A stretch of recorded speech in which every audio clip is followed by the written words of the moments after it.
Hey everyone, it's Rhonda here from Nelson Interior Soapery. Today we're coming to you to show you our beautiful little Piggy in the Mud soap. So we're going to start with our base oil at the start, which is your olive oils, almond oil and apricot oil. Then we're just pouring in the pre-melted butters, which we predominantly do coconut oil, our palm oils that are certified, and shea butters. So each recipe is a little bit different though.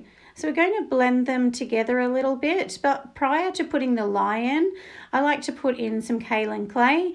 It's really good because it actually does help the scent to stay within the soap a little bit better. So we'll just blend in the kaolin clay, making sure that we get any lumps and bumps out of it, just in really short bursts. Don't overdo it too much, otherwise you'll get too much bubbling coming to the top.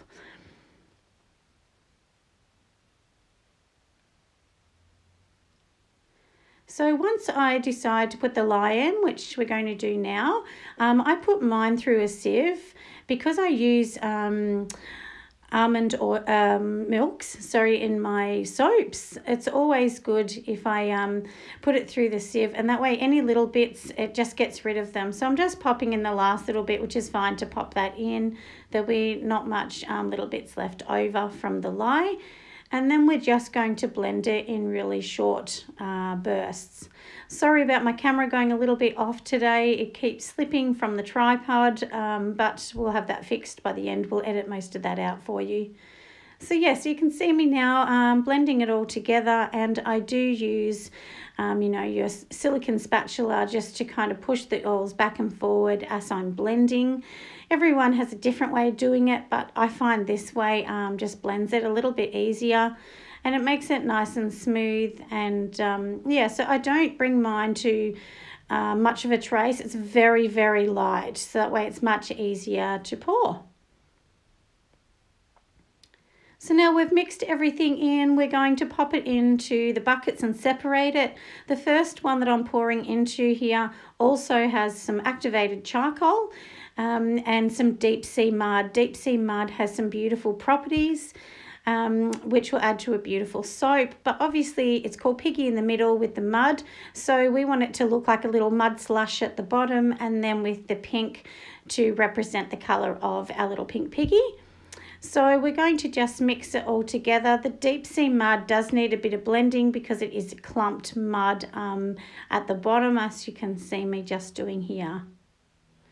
So now we've mixed it all together. It's looking beautiful and nice and mixed in and blended, and it has just, like I said, a really light trace still. And the good thing about doing it this way is it gives you so much more time to move with something if you need to blend colours and so on before. So adding the fragrance, and we're all done.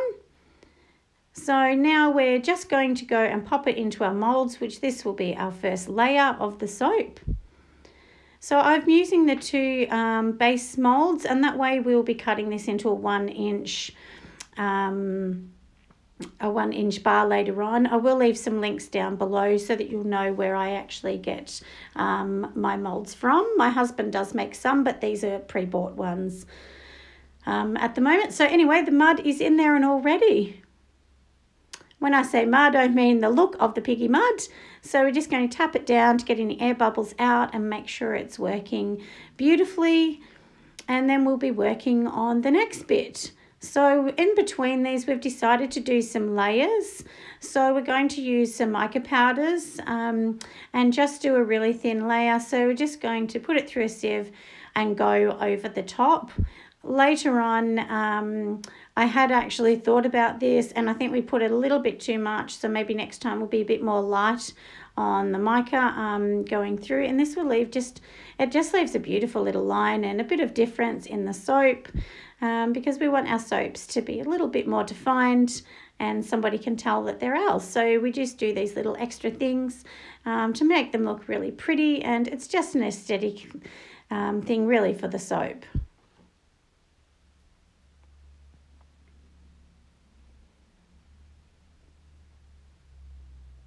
I think all up I've probably used about, I'm going to say maybe a tablespoon and a half of mica powder all up. So it's not a huge amount. And then once you do this, you do need to spray it with rubbing alcohol to make sure it's all combined for the next layer to go on top and to make sure that it's all going to work really smoothly.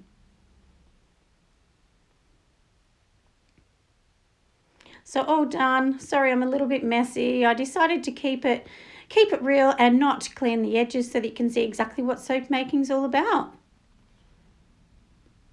So now we'll go on to the next layer. We've already pre-made this. This pink doesn't have any colour. The colour that you can see is actually clay. So it's a rose clay that's gone, a pink clay I should say, which is a rose colour that goes into the mould and makes it look absolutely beautiful.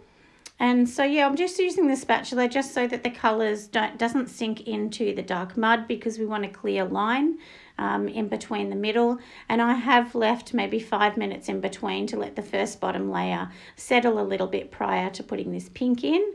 And then we'll just shake it out and make sure it's nice and flat for the next layer. So now we go back to another layer of the deep sea mud, and yeah, so we'll just mix it all in, as you can see here. Add a bit of fragrance as well, and then once we stir this in really well, we're going to pop this on top.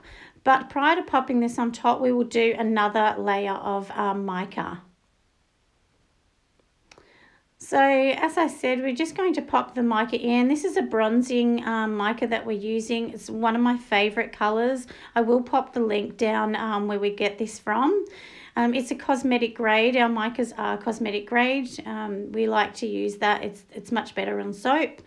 And our customers seem to really appreciate that as well. And like I said, it's probably about a tablespoon and a half that I'm popping into the moulds as a combined amount. You can do less if you like. And once again, like I said, make sure you do spray this with rubbing alcohol once you're finished, and it will come off as a much better bar.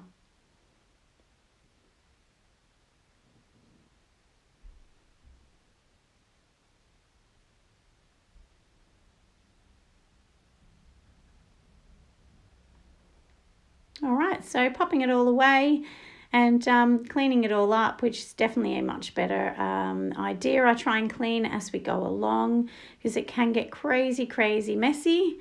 And like I said, just spraying here with all the alcohol, rubbing alcohol. It's actually 99% that I'm using. And I just get this from our local little Bunnings store. So before I do the next layer, which is the piping for the piggies, I just test to see how many you're going to fit across. I know that these little piggies are going to be about 6 across, with just a little bit extra room, which will slide off for a sample bar at the end. And so now I'm just going to put the last deep sea mud that we talked about before, and we'll just slide the deep sea mud over the top of the last mica we've done and fill this to the top prior to us doing some piping.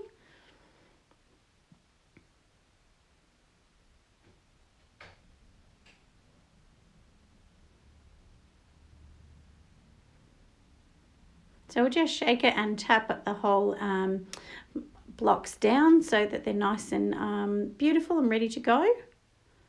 So now we start piping on the top. We've decided to use the same piping in the clay, the same colour in the rose clay colour, and which adds a nice pink, and it just adds to the little piggy because we're going to let him sit on top of this.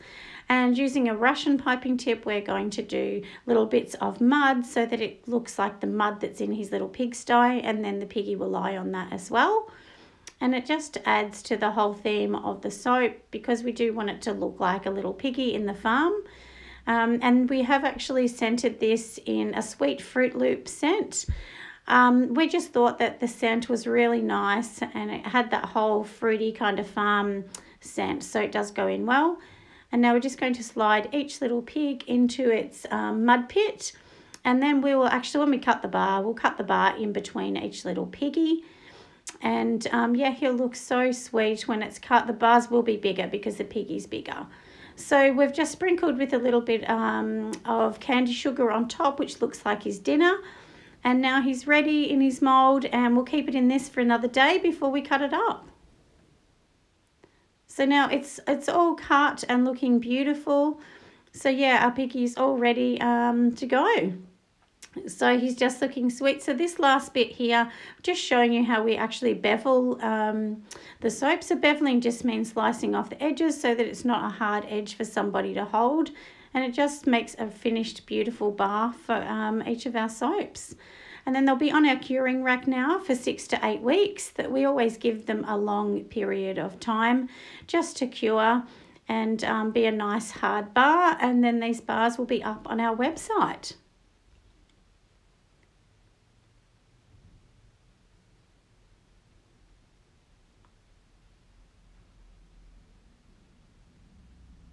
Thanks so much for watching. It's all finished and beautiful and ready to go.